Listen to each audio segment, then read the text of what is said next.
Hola, bendiciones, mi nombre es Luis y en el video anterior hablamos un poco acerca de cómo la Biblia en su totalidad posee una continuidad y unidad divina que la hace una sola historia en la cual Jesús es el héroe y protagonista principal.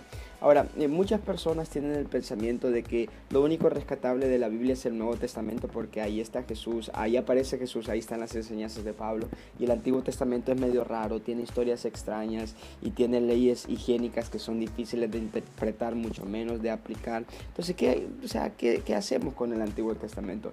Pero fíjese que toda la Biblia, toda la Escritura, de alguna u otra manera es una sombra de Jesús, o revela a Jesús, o explica a Jesús, o anticipa a Jesús. Y quiero en este video mostrarte tres formas en las que Jesús aparece en el Antiguo Testamento.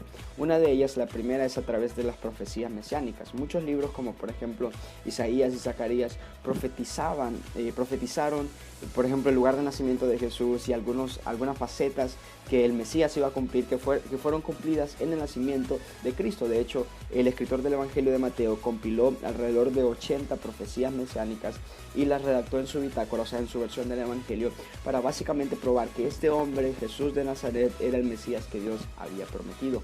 Entonces, las profecías mesiánicas es una manera de que podemos ver a Jesús siendo anticipado en el Nuevo Testamento.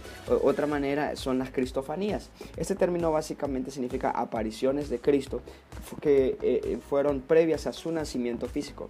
Por ejemplo, muchos estudiosos y teólogos y eruditos de la Biblia determinan que cada vez que en el Antiguo Testamento aparece la frase "y el ángel de Jehová se le apareció", o "el ángel de Jehová estaba ahí", o "el ángel de Jehová estuvo con Daniel en el foso", o "el ángel de Jehová aquí", esa frase, el ángel de Jehová, el ángel del Señor, hace una referencia a el Hijo de Dios, hace una referencia a Jesús.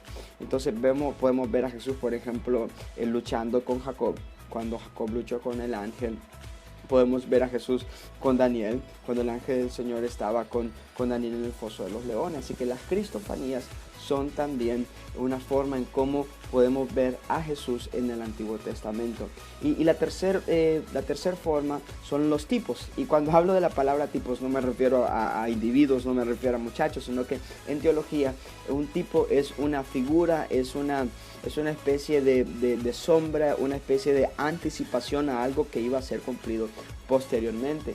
Entonces hay algunos temas, hay algunos personajes, algunas instituciones que son en el Antiguo Testamento tipos de Cristo. Por ejemplo, todo el sistema sacerdotal es un tipo de cómo, es una figura, una sombra de cómo Jesús iba a ser nuestro sumo sacerdote. De hecho, un libro extraño como Levíticos, porque aceptémoslo, en realidad Levíticos, el libro de Levítico es extraño, o sea, usted lo lee y puede parecer como que muy lejano a nuestra cultura y como que nada de ahí es aplicable, pero el libro de Levítico en realidad es una especie de sombra, es una especie de tipología de cómo el cordero, porque en el libro de Levítico aparecen normas para cómo los sacrificios se debían hacer y cómo debía ser el cordero, y no tenía que tener ningún defecto y tenía que ser perfecto, y el chivo expiatorio también tenía que ser perfecto.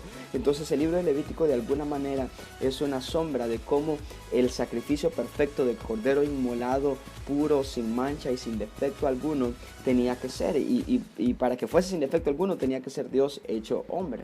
Entonces esas son las tres formas en cómo nosotros podemos ver o tener un destello de Jesús en el Antiguo Testamento: a través de las profecías, a través de las cristofanías y a través de los tipos. Espero que esto haya servido de edificación. Si así lo fue, puedes compartirlo con otras personas. Hasta luego, y que el rostro del Señor resplandezca sobre tu vida.